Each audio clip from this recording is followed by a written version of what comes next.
Washington, Reuters. The United States on Thursday said it welcomed an announcement by a Saudi-led coalition to keep the Hodeida port in Yemen open for a month and allow humanitarian aid to flow through, and condemned a Houthi bombing of a palace in Saudi Arabia.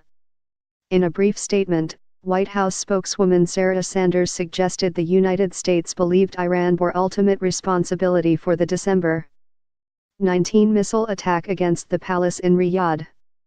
We urge the United Nations Security Council to hold Iran responsible for its repeated and blatant violations of Security Council resolutions, Sanders said.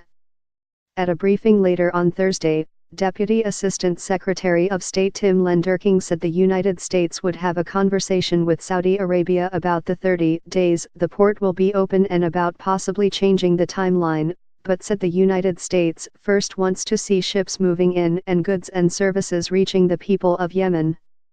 The Saudi-led Arab coalition fighting in Yemen said on Wednesday it would open the Houthi-controlled port it had blockaded.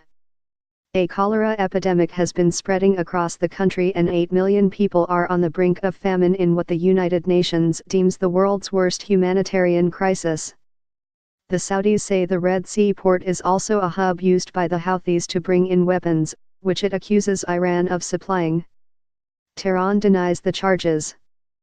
Lenderking also said there was no military solution to the conflict and that President Donald Trump's administration believes the best course is aggressive diplomacy. Trump had threatened to cut off financial aid to countries that voted on Thursday in favor of a United Nations General Assembly resolution calling for the United States to drop its recognition of Jerusalem as Israel's capital. When asked if U.S. aid to Yemen would diminish given that Yemen drafted the resolution and was one of the 120 countries that voted for it, Lenderking said he was not sure but Trump's threat was not empty. Reporting by Arshad Mohammed and Lisa Lambert. Additional reporting by Tim Aman, editing by Susan Heavey and David Gregorio.